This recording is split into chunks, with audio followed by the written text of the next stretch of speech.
पाकिस्तान, बांग्लादेश, इन तमाम मुल्कों को आप वापस जोड़ लेंगे। ये क्या अखंड भारत की परिकल्पना क्या है?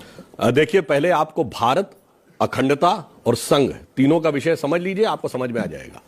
संघ की दृष्टि में राष्ट्र एक राजनीतिक सत्ता ही नहीं है, सिर्फ जो एक पॉलिटिकल पावर से गवर्न होती है, एक सांस्कृतिक सत्ता है। इसीलिए भारत के राष्ट्रगान में पंजाब, सिंध, गुजरात, मराठा है।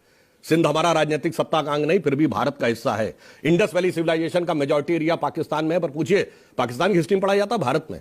ननकाना साहब और करतारपुर साहब दोनों पाकिस्तान में है, भारत की हिस्ट्री में पढ़ाया जाता है। गंधार अफगानिस्तान में है, भारत की हिस्ट्री में पढ़ाया जाता है। इतना ही नहीं, भारत की अखंडता का विस्तार जानते हैं कहां तक था? ये वेस्ट इंडीज कहां है? अमेरिका के पास। वहां के मूल निवासियों कहा जाता है इंडियन, रेड इंडियन। इंडिया वहां तक था। और इंडोनेशिया का अर्थ जानते क्या है? ग्रीक में नीजिया का अर्थ होता है द्वीप। इंडोनेशिया मतलब भारतीय द्वीप। ये तो था हमारा ज्योग्राफी में विस्तार। और टाइम में क्या था? अभी हमने हिंदू नववर्ष मनाया था ना, तो किसी का तो 2100 कुछ पूरा हुआ, 2022।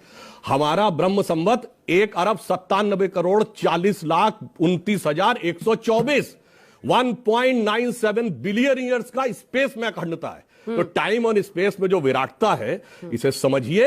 अब ये चेतना जग रही है तो हमें बहुत कुछ लड़ने की जरूरत उतनी नहीं पड़ेगी जितनी चेतना स्वतः साकार होते हुए आ जाएगी। और ये मैं एग्जांपल देता हूं, मैं एग्जांपल दे रहा हूं। जिस दिन बलूचिस्तान की बात 15 अगस्त 2016 को प्रधानमंत्री जी ने की, मैं अंग्रेजी चैनल पे था, तो एक बलूच नेता, अहमद मुफ्ती खान नाम था, वो वॉशिंगटन डीसी से जुड़े थे। तो उन्होंने क्या बोला? हम बलूच हैं, हम पाकिस्तानी नहीं हैं। तो पाकिस्तान वाले ने कहा कि पाकिस्तानी नहीं है तो क्या तू हिंदुस्तानी है? इंग्लिश चैनल में हिंदी में बोला।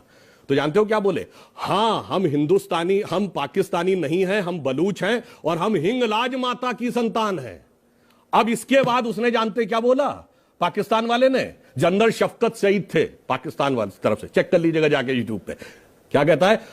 अब अबे तबे पे आ गया। कहता अबे हिंगलाज माता क्यों कह रहा, भारत माता क्यों नहीं कह देता? और समझियो बलूच नेता कहता हां हम कहते हैं, हम बलूच हैं, हम पाकिस्तानी नहीं हैं, हम हिंगलाज माता की संतान हैं और भारत माता की जय। अब बताइए देश कैसे कनेक्ट होता है? तो जब सब कुछ हो ही गया है तो 10 साल किस चीज का इंतजार करना है? जो एक्सेलरेटर दबा दिया है आप लोगों ने, फिर इंतजार क्या करना है? जब सब कुछ है ही तो फिर अखंड है।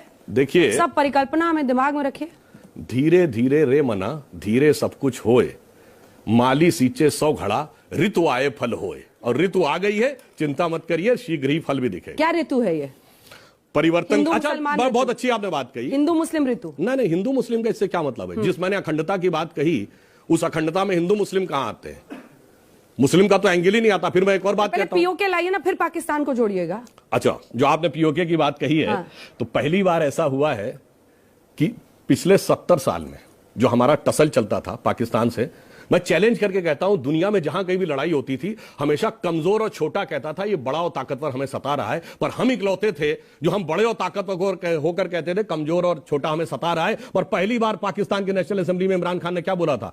ये कुछ उससे ज्यादा खौफनाक करने वाले हैं जो बालाकोट में किया था। पहली बार उनके फॉरेन मिनिस्टर ने क्या बोला था, शाह महमूद कुरैशी ने, कि साहब वो आर्मी चीफ आए, उनके पैर कांप रहे थे, उन्होंने कहा खुदा का वास्ता अभिनंदन को वापस कर दीजिए वरना शाम तक इंडिया अटैक कर देगा। ये बताइए, मैं नहीं बोल रहा हूं, ये तो वहां वाले बोल रहे हैं। तो आप समझ लीजिए, वक्त में बदले बदले मेरे सरकार नजर तो आ रहे हैं।